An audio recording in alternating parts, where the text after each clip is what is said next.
Hi everyone, আমি রূপম চলে এলাম আরও একটা নতুন ভিডিও নিয়ে। বন্ধুরা দেখো, এখন যে বিষয়টাকে নিয়ে কথা বলবো হয়তো অনেকেই আমার সঙ্গে একমত থাকবে, আবার অনেকেই হয়তো একমত থাকবে না। তো খুব আমি বলতে পারি যে একটা অন্য ধরনের টপিক হতে চলেছে, যাকে নিয়ে হয়তো কথা বলবো। তাকে হয়তো রিসেন্ট টাইমে অনেকে ভালোবাসে, আবার অনেকে ভালো নাও বাসতে পারে, যার জন্য এই পার্টিকুলার ভিডিওটা। কিন্তু আমি অন্তত মনে করি যে এতদিন ধরে যেই মানুষটা হাল ধরে রেখেছে এবং যেই মানুষটা সবসময় সঙ্গ দিয়ে এসেছে, তাকে কখনোই অ্যাভয়েড করাটা উচিত না, বা তাকে নিয়ে বাজে মন্তব্য বা তাকে হাঁটিয়ে দেওয়া এই কথাগুলো বলা না কোথাও কি শোভা পায় না।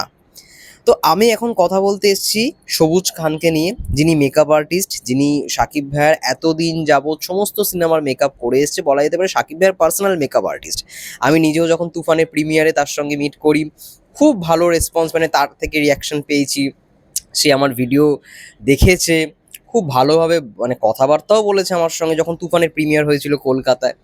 তো ভালো লাগে এইগুলোই আর কি, ভালো লাগে যখন সাকিব ভাইয়ার পার্সোনাল কেউ, সেটা ম্যানেজারের কথা বলি বা মেকআপ আর্টিস্ট কথা বলি, যারা মানে সাকিব ভাইয়ের সঙ্গে বরাবরের সঙ্গে থাকে, বরাবরের মতো থাকে, সবসময় থাকে, প্রতিনিয়ত দেখভাল করে।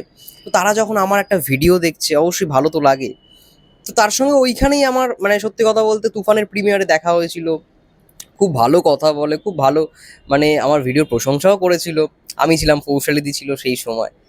তো ভালো লেগেছিল। এবার ব্যাপারটা হচ্ছে, আমি গতকাল দেখছি একজন পোস্ট করেছে, একজন অনেকেই দেখলাম একই জিনিস হয়তো কপি পেস্ট করেছে, যে সবুজ খান মুক্ত শাকিব খান চাই। এই কথাটাতে আমার সত্যি খুব আপত্তি রয়েছে। দেখো, আমি শাকিব খানকে চিনি 2016 সাল থেকে, যখন মানে শিকারি সিনেমায় ওই হারাবো তোকে নিয়ে গানটা আমি দেখি। আমি সেটা মানে বারংবার বিভিন্ন জায়গায় ভিডিওতে বলেছি, পডকাস্টেও বলেছি। রিসেন্টলি একটা পডকাস্ট হয়েছে আমার এবং রিফাত ভাইয়ার, সিনেমার এপার ওপার চ্যানেলে, যারা দেখোনি অবশ্যই দেখো। সেখানেও আমি এই কথাটা উল্লেখ করেছি যে শাকিব খান কিন্তু চেন্নাই হয় আমার ওখান থেকেই।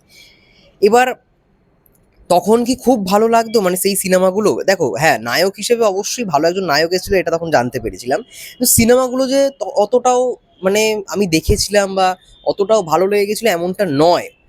আমার ভালো লাগা কিন্তু শুরু হয়েছে প্রিয়তমার থার্ড লুক থেকে, এবং যেই লুকটার পেছনে মূল যে কারিগর জড়িত, তিনি হচ্ছেন মিস্টার সবুজ খান। তো বুঝতেই পারছো, প্রিয়তমার থার্ড লুক আমার ভালো লেগেছে। প্রিয়তমার থার্ড লুক ভালো লাগার কারণটাই হচ্ছে প্রিয়তমার যে মেকআপটা, বৃদ্ধ লুকটা, অবশ্যই শাকিব খানকে এরকমভাবে আশা করিনি। শাকিব খানকে এরকম দেখবো বা শাকিব খান এরকম একটা ক্যারেক্টার প্লে করছে বা এতটা ভালো লাগছে, এটার মেন কারিগর অবশ্যই শাকিব খান। তো অবশ্যই শাকিব খান নিজেকে এরকমভাবে তৈরি করেছে, তার সঙ্গে সঙ্গে শাকিব খানকে যারা এরকমভাবে প্রেজেন্ট করেছে, এই লুকটার পেছনে যার হাত ছিল সেটা হচ্ছে মিস্টার সবুজ খান, সবুজ ভাইয়া।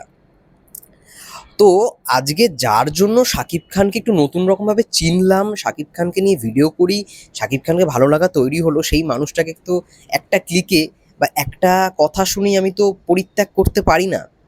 আজকে আমি দেখলাম বরবাদে এই যে মেকআপ এবং প্রস্থেটিক নিয়ে একটা কথা উঠছে। অমিত আম্বারকার নিজেই বলে দিয়েছে তিনি প্রস্থেটিক করেছে, তিনি মেকআপ করেছে, তিনি আবার জিনিসটাকে শেয়ার করেছে, খুব ভালো কথা। কিন্তু অনেকের পছন্দ হয়েছে জিনিসটা। আজকে ধরো তুফান বলি, শিকারি বলি, নবাব বলি, বা অনেক সিনেমা, তুফানেই তো ভালো একটা লুক ছিল। এই সমস্ত সিনেমায় মেকআপ কে করেছে? অবশ্যই সবুজ খানই তো করেছে। তো আমি দেখলাম এই কথাটা বারংবার শেয়ার হচ্ছে যে শাকিব খান মানে সবুজ খান মুক্ত শাকিব খান চাই। এটাকে আমি একদম মান্যতা দিই না। সবুজ ভাইয়ার সঙ্গে দেখা করেছি, সবুজ ভাইয়ার ভালো মানে রিয়াকশন পেয়েছি, সে আমার ভিডিও দেখেছে বলেই আমি যেই কথাগুলো বলছি এমনটা নয়।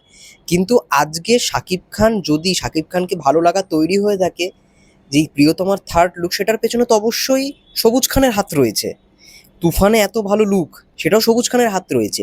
হ্যাঁ, বরবাদ বড় বাজেটের ছবি, তাই জন্য প্রডিউসার টিম থেকে শুরু করে সবাই একটা ইয়ে করেছে যে আমরা মানে অমিত আম্বারকারকে নেব, অ্যানিমেলের যে আর কি মেন প্রস্থেটিক, সিকান্দার ছবিতেও প্রস্থেটিক করেছে, ঠিক আছে। কিন্তু তাই বলে এত ভালো লেগে গেছে তোমরা আগেরগুলোকে মানে বয়কট করে দেবে। আজকে তোমরাই বলো না, আজকে তোমরা হয়তো বরবাদ দেখছো, তো বরবাদ দেখার পরে তোমাদের তো মনে হতেই পারে যে, যদি তোমাদের মনে হয় এমনটা যে অমিত আম্বারকারের জন্য মানে ইন্ডিয়ার মেকআপ আর্টিস্ট বা প্রস্থেটিক আর্টিস্টের জন্য যদি সবুজ খানকে বয়কট করা হয় বা সবুজ খান মুক্ত শাকিব খান হয়, তাহলে তোমরা এই কথাটা বলতে পারবে যে বরবাদ দেখার পরে আমরা প্রিয়া আমার প্রিয়াকে পছন্দ করি না, আমরা খুনি শিকদারকে পছন্দ করি না, আমরা শাকিব খানের পুরোনো দিনের ছবিগুলোকে বয়কট করবো, মানে এই সমস্ত মুক্ত শাকিব খান চাই। এটা তোমরা বলতে পারবে? কখনোই তো বলতে পারবে না। কারণ ওইগুলোতে যা পারফরমেন্স দিয়েছে তার জন্যই আজকে 25টা বছর ধরে সে লড়ে গেছে সিঙ্গেল স্ক্রিনের জন্য। 25টা বছর ধরে ইন্ডাস্ট্রির জন্য যা যা করার সব কিছু করে গেছে, এবং আজকে দিন সে তিনি মেগাস্টার। তো একটা জিনিস দেখার পর হয়তো তোমাদের পছন্দ হতে পারে, কিন্তু সেই পছন্দটা এমনভাবে পছন্দ করো না যাতে অন্যের ক্ষতি হয়, অন্যের অপমান হয়। আজকে অবশ্যই যেমনটাই অমিত আম্বারকার ভালো একটা মেকআপ দিয়েছে, ভালো একটা প্রস্থেটিক ডিজাইন দিয়েছে মেগাস্টারকে, তেমনি এতদিন যাবৎ এইরকমভাবে সঙ্গী হিসেবে কাজ করেছেন মিস্টার সবুজ খান, সবুজ ভাইয়া। তো এক নিমেষে কোনো কিছুকে এমনভাবে অপমান করো না, অপদস্থ করো না যাতে অন্যর খারাপ লাগে। আগে সবুজ ভাইয়াকে নিয়ে যে এরকমভাবে জিনিসটা করা হচ্ছে, এটা যদি সবুজ ভাইয়া দেখে থাকে, আমি তো অবশ্যই বুঝতেই পারছি, হয়তো দেখেওছে, হয়তো তার খারাপও লাগছে, কিন্তু এটা তো উচিত নয় না। এতদিন যাবৎ তো তিনিই করে এসছেন, এতদিন যাবৎ এই তুফানের যে লুকের কথা, প্রিয়তমার লুকের কথা, রাজকুমারের অত সেরকম লুক ছিল না, কিন্তু যাই হোক না কেন, যাই হয়ে থাকুক না কেন, সবুজ ভাইয়াই তো করে এসছে। তো একটা নিমেষে মানুষটাকে তোমরা বলছো যে সবুজ খান মুক্ত শাকিব খান চাই, এটা তো উচিত না। যদি সেটা হয়ে থাকে তাহলে তো বলতে হবে যে পুরোনো দিনের যেই সিনেমাগুলো শাকিব ভাইয়া করে এসছে সেইগুলো মুক্ত করতে হবে, সেগুলো বয়কট করতে হবে। সেটা কি তোমরা করতে পারবে? কখনোই সেটা উচিত না। কারণ আজ একটা প্রিয়া আমার প্রিয়া শাকিব খান অভিনয় করেছে, ভালো পারফরমেন্স, একটা খুনি শিকদার ভালো পারফরমেন্স, ভালোবাসলেই ঘর বাঁধা যায় না, বলবো কথা বাসর ঘরে, মা আমার স্বর্গ, খোদার পরে মা, এই সমস্ত সিনেমা ভালো পারফরমেন্স দিয়েছে। তোমরা কখনো বলতে পারবে যে এইগুলো ছেড়ে ইন্ডিয়ার ভালো স্টোরি রাইটারদের নিয়ে কাজ করুক এবং ওইগুলোকে আমরা বয়কট করলাম? আমার যুক্তিটা আই থিঙ্ক সবাই বুঝে গেছো, আই থিঙ্ক বুঝতে সমস্যা হয়নি। এগুলো প্লিজ করো না এবং এগুলোকে প্রশ্রয় দিও না, এটাই বলবো। সবাইকে সমানভাবে মান্যতা দেওয়া উচিত। এবং হ্যাঁ, আজকে একটা বরবাদ হয়েছে বলে পরবর্তীকালে একটা তাণ্ডব হবে। তাণ্ডবে তো যতদূর আমি জানি যে মেকআপ আর্টিস্ট হিসেবে সবুজ ভাইয়াই কাজ করেছে, তো সেখানে কি ভালো লাগবে না? এমনটা তো নয়। যাই হোক, আমি বেশিক্ষণ হাতে মোবাইল রেখে ভিডিও করতে পারছি না, এটাই বলার ছিল। এবং সোশ্যাল মিডিয়ায় দেখলাম যে জিনিসটা খুব ভালো, মানে বাজে রকমভাবে মানে প্রচার পাচ্ছে, তার জন্য এই ভিডিওটা করার ছিল। সত্যি কথা বলতে প্রিয়তম থার্ড লুক দেখেই তো আমি কোথাও গিয়ে সাকিবিয়ান হিসেবে সবার কাছে এসছি, বা সাকিব ভাইয়ের ভালোবাসাও পেয়েছি, সাকিবিয়ানদের ভালোবাসাও পেয়েছি। তো যেটা ভালো লেগেছে তাদেরকে কখনো সরিয়ে দিতে পারি না। আজকে তুমি পুরনো সেই জিনিসগুলোর জন্যই নতুন এই জায়গায় পৌঁছাতে পেরেছো, তো পুরোনো জিনিসকে ভুলে গেলে হবে না, এটা মাথায় রাখতে হবে। সবাই ভালো থেকো, সুস্থ থেকো, এটা বলেই ভিডিওটা শেষ করলাম। Thank you so much.